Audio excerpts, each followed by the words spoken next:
si vos bonnes résolutions elles s'effondrent chaque année, alors cette vidéo elle va vous faire gagner du temps. Avant de les fixer, je vous conseille de regarder ceci. Aujourd'hui on va voir ensemble pourquoi les bonnes résolutions ça fonctionne quasiment jamais, alors que les objectifs ça agit vraiment sur votre motivation. Salut à tous, moi c'est Camille, je suis préparatrice mentale et ici je vous aide à passer du stress à la perf en reprenant confiance en vous et en retrouvant le sourire. Pour être honnête, j'ai fait comme vous, 1er janvier, bonne résolution, 15 janvier, déjà abandonné. J'avais vraiment l'impression de manquer de volonté, que les autres étaient plus motivés que moi, jusqu'au jour où j'ai compris que c'était pas forcément moi le problème, mais le concept même des résolutions. Votre cerveau il aime pas trop ça, les bonnes résolutions. Pourquoi? Parce que c'est une phrase un peu vague, un peu trop floue à son goût. Cette année je vais être plus organisée, ça veut dire quoi être plus organisée? Je vais faire plus de sport, ça veut dire quoi plus de sport? Une séance, 2 séances, 10 séances? Et du coup face à ça, votre cerveau il interprète trop vague, trop flou, trop grosse montagne à gravir. Comme on l'a déjà dit ensemble dans une précédente vidéo, le but du cerveau c'est de protéger le corps. Du coup lui il va préférer l'économie de l'effort. Et en neurosciences on sait une chose, le cerveau il se mobilise quand il perçoit un objectif clair, mesurable et atteignable. Quand vous vous fixez un vrai objectif,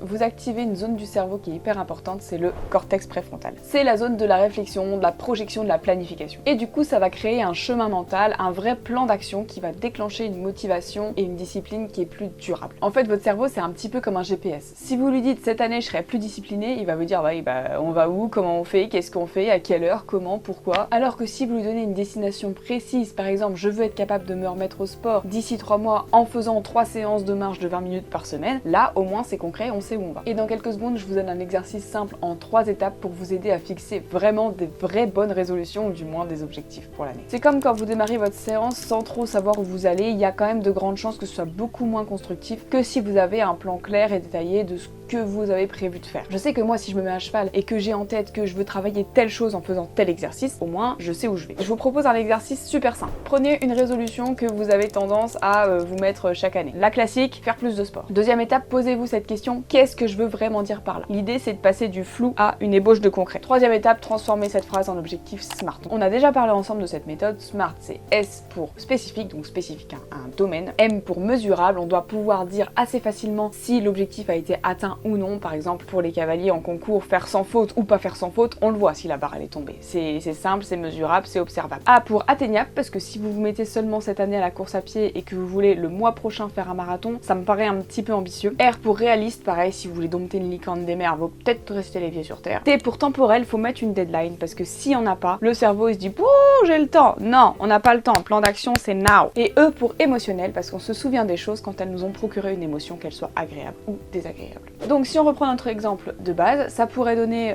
je veux être capable de faire 3 séances de sport par semaine, en commençant par 20 minutes de marche à chaque fois. Temporel dans 3 mois. Émotionnel, ça me rendra fier de moi et ça augmentera mon estime de moi, par exemple. Donc on récapitule ce qu'on a vu aujourd'hui. On a commencé par le fait que les bonnes résolutions ça fonctionne pas parce que c'est trop flou, trop vague, trop énergivore pour le cerveau. Que le cerveau, à l'inverse, il aime les objectifs clairs, atteignables, mesurables. Et que pour muscler votre mental, il faut passer du flou à quelque chose de concret, de précis et d'actionnable. Si cette vidéo elle vous a plu, abonnez-vous pour apprendre à muscler votre mental. En attendant, dites-moi dans les commentaires quelle est la bonne résolution que vous vous fixez chaque année et que vous n'arrivez pas à tenir. Et à très vite.